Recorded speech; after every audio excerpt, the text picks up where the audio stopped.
Ada satu, gangguan neurodivergent yang disebut dengan Angelman, syndrome. Di mana anak-anak ini happy terus, selalu tersenyum tertawa, yang memang, dia harus belajar menempatkan pada tempatnya. Nah, ketika anak-anak seperti ini dilukai dan disiksa, mereka akan tetap tersenyum dan tertawa. Oh, Dia tidak oke. ketahuan, kedetek. Waktu saya melakukan riset di beberapa desa transmigrasi dan mencoba mendetek adakah anak-anak berkebutuhan khusus di dusun-dusun, bukan di desa loh. Desa kan bagi dusun-dusun di ujung-ujung sana. Itu sekitar 10 sampai 11 orang atau 10 sampai 15 orang tuh ditemukan. Tetapi ketika saya tanya kepada, ini kan leader-leader di daerahnya, saya tanya, bagaimana cara memperlakukannya? Mereka tidak begitu paham. Maka itu tidak heran, bukan menormalkan atau bukan mengamini, sehingga banyak terjadi perundungan, kriminalisasi bagi anak-anak ini di beberapa tempat. Terakhir kasusnya kalau kita bisa lihat di sosial media, ada berita di Jawa Timur misalkan ada orang tua yang akhirnya melakukan perbuatan kriminal terhadap anak ini. Kalau nggak salah memperkosa atau segala macam. Karena mereka tidak bisa bicara, tidak bisa menyampaikan. Contoh aja, ada satu gangguan neurodivergent yang disebut dengan Angelman, syndrome.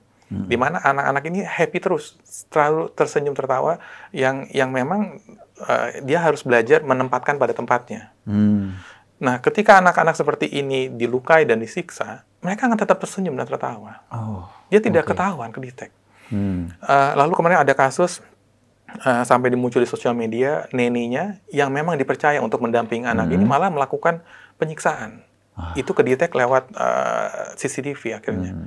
Yang seperti ini karena butuh kesabaran, butuh memahami anak-anak seperti ini. Ini tantangannya besar sekali. Karena mereka tidak bisa ngadu. Ya. Saya miris juga dengar cerita fact findingnya dari Kapan Geohuman ini dari Bang Bayu. Karena saya pikir dengan mohon maaf kalau iya kasus ini ternyata cukup meningkat gitu. Ini juga fakta gitu ya, ada datanya. Saya melihat, saya duga, saya kira gitu, secara pribadi nih Bang Bayu, orang udah mulai mengerti, oh ini Down syndrome dan harus seperti apa. Dulu kita ingat, sampai ada, sekarang udah jadi wali kota Bandung, Kang Farhan, almarhum anaknya yang autis, jangan suka meledek orang yang normal aja dibilang, autis loh, karena autis itu sebuah keadaan.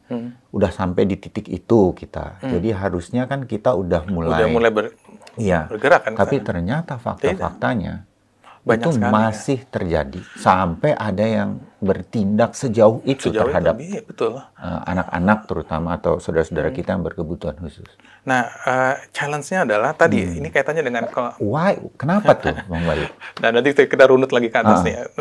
Yang challenge-nya adalah karena apalagi di status sosial ekonomi yang menengah ke atas, data jadi tidak mudah didapat. Kecuali dengan pendekatan FGD tadi, yang intimate. Tidak dalam bentuk statistik. Karena tidak mau diungkap. Disembunyikan, tidak mau terungkap gitu. Ditambah di wilayah kayak riset dari pemerintah, itu tidak cukup memahami spektrum ini. Sehingga yang diambil adalah tadi lebih banyak bergeser lebih banyak, terutama yang terlihat yang mungkin yang fisiknya kurang ataupun yang umum terlihat lah. Tetapi yang hal seperti ini jarang terjadi. Jadi disebut oleh Wakil Menteri Kesehatan salah satunya di tahun 2024 itu sekitar 2,4 juta. Itu saya pikir puncak gunung es. Nah, lalu kenapa ini nanti kita mulai masuk ke sana. Dan di sosial, kalau kita cek kemarin sempat beberapa case dari orang tua ini bagaimana diperlakukan di bandara, di restoran, mereka tidak paham, tidak ngerti, bahkan pernah diadukan ke manajer hotel bahwa terjadi penyiksaan anak, padahal anak ini sedang bercakap-cakap dengan cara yang berbeda gitu. Itu kemudian juga ada ketika kita antri di misalkan let's say LRT atau MRT, kami memperhatikan tidak banyak yang sensitif ketika ada yang membawa kereta dorong. Mereka tetap tidak memberikan jalan. Tapi tentu ini bukan semacam pembenaran untuk semua hal ataupun melakukan ini, tetapi case by case gitu.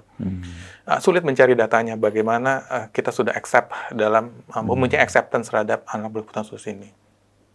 Kalau kita lihat juga sama di misalkan di cara pandang melihat anak-anak berkebutuhan khusus ini ketika naik ke public transportation, dia harus agak berteriak, ini. Orang-orang tampak tidak bisa melihat dengan nyaman. Ini berbeda, sangat berbeda ketika ada sebuah banyak cerita sebenarnya bertemu dengan para wisatawan asing yang tampaknya mereka lebih memahami sehingga mereka bisa lebih terbuka, accept. Sampai misalkan ada yang bercerita sampai kita lagi turun sebuah feeder bus di Bali, kemudian yang lain masyarakat kita diam saja ketika kita kesulitan membuka itu kan karena harus membuka kereta dorong gitu. Keluarga ini bercerita, tetapi ada orang bule yang langsung bantu. Istilahnya orang wisatawan asing langsung silakan bantu, terus disapa anaknya, di high five gitu, di accept gitu. Sementara di sekelilingnya masyarakat kita diam dan tidak cukup sensitif. Jadi kita tanpa ini juga bukan justifikasi bahwa semua orang warga negara asing lebih mengerti. Betul. Tapi sementara warga kita tampaknya saya pakai bahasa ini deh. Mudah-mudahan kita bisa menerima semua ya, mendengarkan dan mengikuti podcast Singkat Berita ini. Belum tahu harusnya seperti apa. Betul. Gitu dulu kan. Karena memang nggak ada panduannya. Nggak ada panduannya. Gitu. Entah di sekolah atau di mana. Kita harus bersikap seperti apa. Mungkin di luar negeri hal semacam ini disosialisasikan dengan cukup baik lewat sekolah. Pemerintahnya mungkin melakukan sosialisasi dengan iklan-iklan layanan masyarakat mungkin. Mungkin itu yang terjadikah atau sambil pengen tahu sedikit masuk nih, kepengen ke pemerintah, walaupun datanya dari Pak Wamen Kementerian Kesehatan udah bilang, ya ini kita memang ada sesuatu di sini. Happy sih saya, dalam artian pemerintah mengakui kan. And then what next gitu loh, Bang Bayu. Nah, nextnya ini yang kita lihat tidak konsisten, karena anak-anak berkebutuhan khusus ini dia membutuhkan ruang hidup. Ruang hidup tadi mulai dari penerimaan keluarga, terus kemudian sampai berikutnya. Keresahan yang sangat dialami oleh para orang tua yang sudah berjuang terhadap anaknya ini adalah ketika kami tiada, mereka sampaikan, lalu anak-anak ini dengan siapa?